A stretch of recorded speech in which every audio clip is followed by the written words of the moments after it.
Hey everybody, my name's Eric and this channel is for anyone learning English from anywhere. Today I'm super excited because it is the last day, no it's not the last day, it's the last week of school, university, for the winter term. Winter term or winter semester, we use those two words interchangeably. Winter term starts in January and goes until April. So my last exam is going to be April 28th.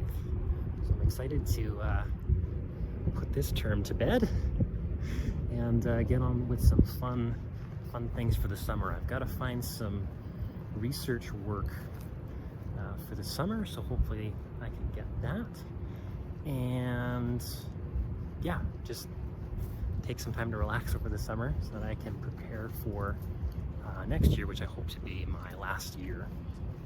I'll find a bench over here to sit on, I think. I'm always nervous filming in public. I feel like somebody's gonna yell at me. We have a fellow Canadian walking around. This is a Canadian goose, Canada goose. I think the Canada goose is the national bird of Canada. It's a very noble goose. Don't be fooled by its calm, beautiful appearance. It can be quite a ferocious bird if you get on its bad side.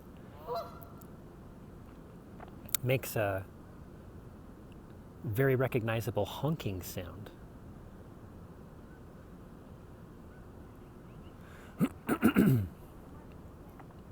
Usually they come in pairs this time of year because this is spring, but I don't, and there's that honking sound, but I don't see his friend anywhere.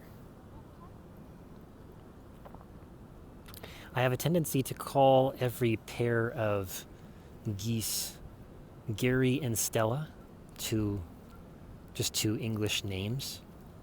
Just as it began as a joke one day when I was golfing on the golf course, and there was a couple Canadian geese out there, and I just called them Gary and Stella one day, and ever since they've been Gary and Stella. So this is a Gary, I think. I don't know. I don't actually know how to tell the difference between a male goose and a female goose, but well, I hear some other geese in the background. Maybe some of this guy's friends are coming to visit. What's he doing?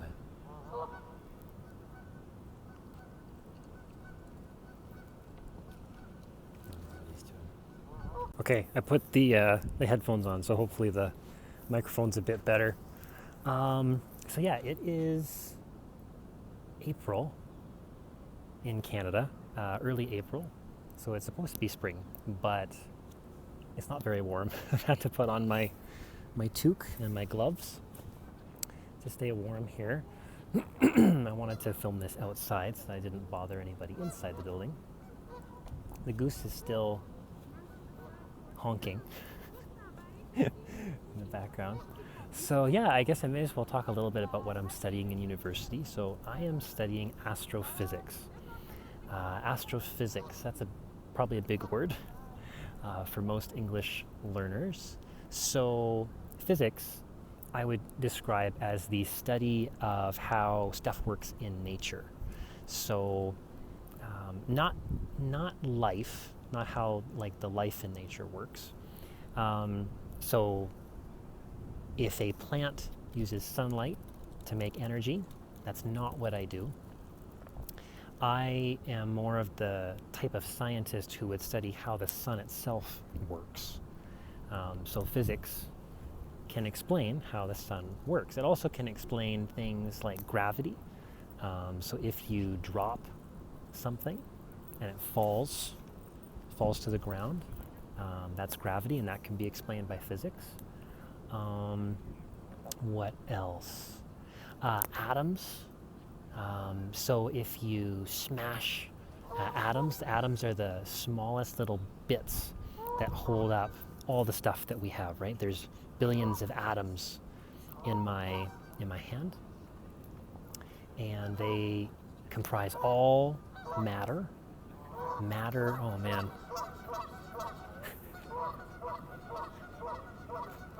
The goose is going crazy.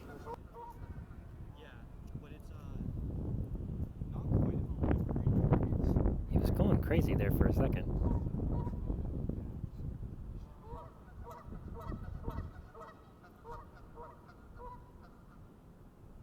I don't know what he's doing.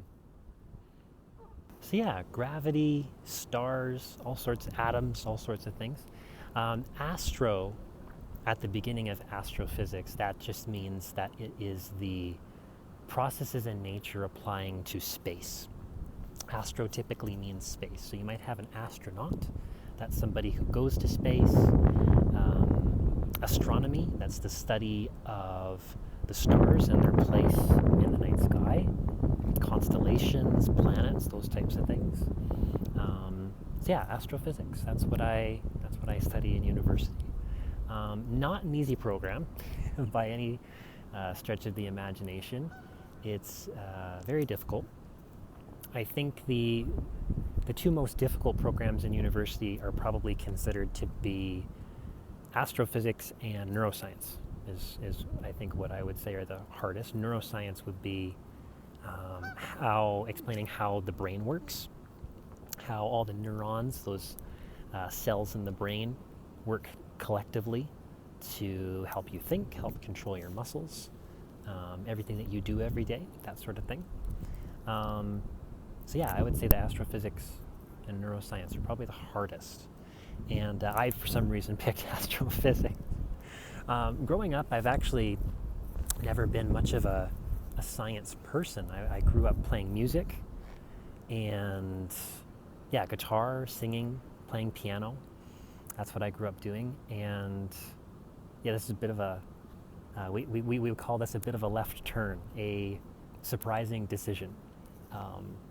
It's a bit of a left turn from what I thought I was going to do with my life. So, but here we are, and yeah, it's been pretty fun.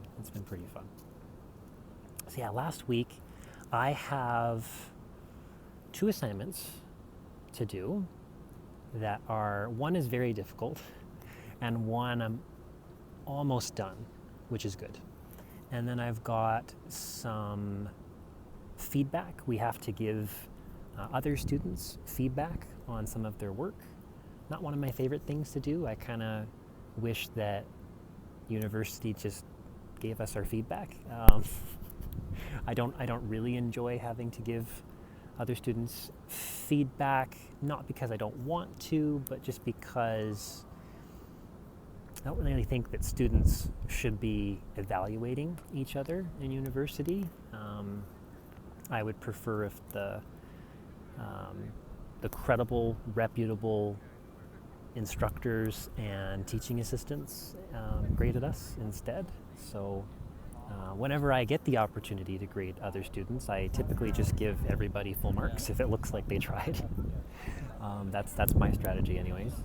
So yeah, that's that. After this week, I have 2 more weeks of exams, but I only have 1 exam per week, which is nice. And they're in the morning, which is even nicer, because usually physics exams, they make us wait until 6 p.m., 7 p.m. in the evening, which means you're sitting around all day and it's not very fun. So I'm happy that these are earlier in the day. I think it'll be nice to just get a good night's sleep, wake up, have some breakfast, maybe look at something for review before I leave the house, and then just go write an exam and do my best and get it over with. So yeah, looking forward to the summer. Also looking forward to some warmer weather. It is taking forever to warm up. In Alberta, this is Western Canada, and Calgary itself it's not that north. I think our latitude is something like 51 or 52 degrees, but it just takes forever to warm up. I don't know why. We're very high above sea level, so I think we're several thousand, I can never remember if it's several thousand feet or several thousand meters above sea level. I think we're several thousand meters above sea level. I'll try and put something on the screen. So yeah, we're pretty high up, so that's probably why it's a little colder. But as you can see, it's not snow. we're not surrounded by snow, living in igloos all the time, which is good. But it does get pretty cold in the winter. I think the coldest it got this winter was, oh boy, minus 30, minus 40. That's centigrade or Celsius, whichever you prefer. This is Canada, so we use Celsius, not Fahrenheit. Fahrenheit's in the United States of America, or just the States. I usually just say the States. So yeah, we use Celsius. So I think the coldest it got this winter was minus 40. Today, it feels like 5 or 8 degrees Celsius. 5 to 8 degrees, I would say, something like that. There's not very much wind, but I am in between all these buildings. So that's nice. I've wanted to film this video for a long time, but the weather hasn't been nice enough for me to find a nice quiet spot outside, so this has actually been really nice. So yeah, that's what my week is looking like. I think this is a good first video.